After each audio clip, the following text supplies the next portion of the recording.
যারা RRB NTPC পরীক্ষা দিয়েছিল তাদের জন্য একটি সুখবর।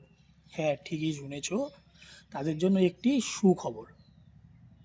তোমাদের কাট অফ কমতে চলেছে। কারণটা কি? কারণটাও আমি বলছি। তোমাদের কাট অফ কমতে চলেছে। তোমাদের অনেক ফর্ম, আন্ডার গ্রাজুয়েট লেভেলের অনেক ফর্ম রিজেক্ট হতে চলেছে। ঠিক আছে, তোমাদের আন্ডার গ্রাজুয়েটের অনেক ফর্ম রিজেক্টও হতে চলেছে, তোমাদের কাট অফও কম চলবে। তার কারণটা কি আমি তোমাদেরকে বলি। প্রথমে তোমাদের গ্রাজুয়েট লেভেলের এক্সাম হয়েছিল তোমাদের 5 থেকে 24 তারিখ। সিটি দিয়েছিল 10 দিন আগে, অ্যাডমিট কার্ড হয়েছিল 3 থেকে 4 দিন আগে। ভ্যাকেন্সি আমাদের ছিল 8,113টি, আর ফর্ম ফিল আপ হয়েছিল 58 লাখেরও উপরে, প্রায় 59 লাখ ফর্ম ফিল আপ হয়েছিল। টোটাল 1 কোটির বেশি ফর্ম ফিল আপ হয়েছিল, অবশ্য সেটি জোন ওয়াইজ ছিল, একাধিক জোনে। তো এখন তোমাদের আন্ডার গ্রাজুয়েটের মধ্যে টোটাল ভ্যাকেন্সি ছিল 3445, অর্থাৎ 3445টি, এবং গ্রাজুয়েটের মধ্যে টোটাল ভ্যাকেন্সি ছিল 8113টি। কিন্তু তোমরা একটা জিনিস দেখো, গ্রাজুয়েটের মধ্যে তোমাদের ফর্ম ফিল আপ হচ্ছে 59 লাখের মতো প্রায়, আর আন্ডার গ্রাজুয়েটে তোমাদের 63 লাখেরও উপরে ফর্ম ফিল আপ। কিন্তু গ্রাজুয়েটের থেকে আন্ডার গ্রাজুয়েটের ফর্ম ফিল আপ বেশি, কিন্তু ভ্যাকেন্সি কম। মানে আমরা এখান থেকে বুঝতে পারছি যে আন্ডার গ্রাজুয়েটের থেকে গ্রাজুয়েটের কাট অফটা কম যেতে পারে, কিন্তু এটা ভুল।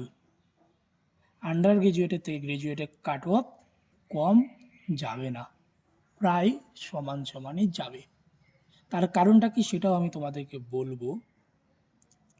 কারণ তোমাদের আন্ডার গ্রাজুয়েটের থেকে গ্রাজুয়েটের কোশ্চেন লেভেলটা হার্ড ছিল। প্রথমত তোমরা আন্ডার গ্রাজুয়েটে যারা যারা এক্সাম দিবে, আর যারা যারা গ্রাজুয়েটে এক্সাম দিয়ে এসে আন্ডার গ্রাজুয়েটে এক্সাম দিবে, তারা দেখবে যে তাদের প্রশ্ন লেভেলটা অনেকটা ইজি এসেছে গ্রাজুয়েট লেভেলের থেকে। প্রথমত এখন তোমাদের আন্ডার গ্রাজুয়েটের কাট অফ, কত কাট অফ যেতে পারে আন্ডার গ্রাজুয়েটে, আর গ্রাজুয়েটে কত কাট অফ যেতে পারে। কারণ আন্ডার গ্রাজুয়েট আর গ্রাজুয়েটের মধ্যে ডিফারেন্সটা কিন্তু অনেক। এদিকে 63 লক্ষ, এদিকে 59 লক্ষ, আর এদিকে প্রায় 5,000 সিটের হেরফের রয়েছে। এদিকে প্রায় 5 লাখ ক্যান্ডিডেট বেশি অ্যাপ্লাই করেছে, আর এদিকে 5,000 সিটের হেরফের রয়েছে।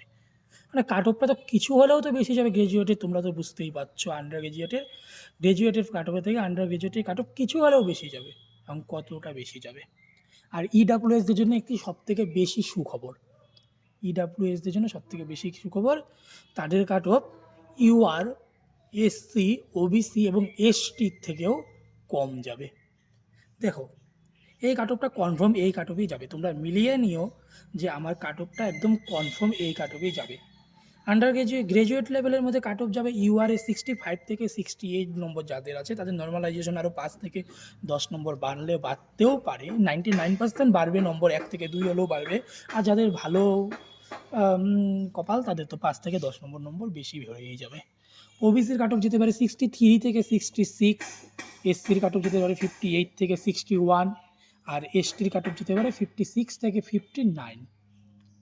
আর অন্যদিকে তোমাদের আন্ডার গ্রাজুয়েটের কাট অফ হিসাবে যদি আমরা দেখি, তাহলে ইউআরএ কাট অফ যাবে 75 থেকে 78, ওবিসির কাট অফ যাবে 70 থেকে 73, আর এসসির কাট অফ যাবে 66 থেকে 69, এসটির কাট অফ যাবে 64 থেকে 67। ঠিক আছে, এখন সবথেকে বেশি গুড নিউজ যাদের, সেটা হচ্ছে ইডাব্লিউএসদের জন্য সবথেকে বেশি গুড নিউজ হচ্ছে ইডাব্লিউএসদের জন্য। তাদের কাট অফ ইউআরের থেকে ম্যাক্সিমাম 10 নম্বর কম যাবে, 10 থেকে 12 নম্বর কম যাবে ইডাব্লিউএসের কাট অফ ইউআর থেকে।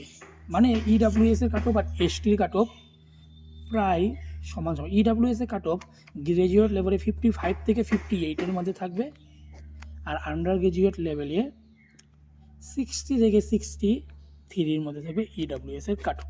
তার কারণটাও কি এটাও আমি বলে দেবো। কারণ ইডাব্লিউএসের ফর্ম ফিল আপ এবার অনেক কম হয়েছে, অনেক ইডাব্লিউএসের ফর্ম রিজেক্ট হয়েছে, অনেকে ইডাব্লিউএস না হয়েও ইডাব্লিউএস দিয়ে ফর্ম ফিল আপ করার কারণেও তাদের ফর্ম রিজেক্ট হয়েছে।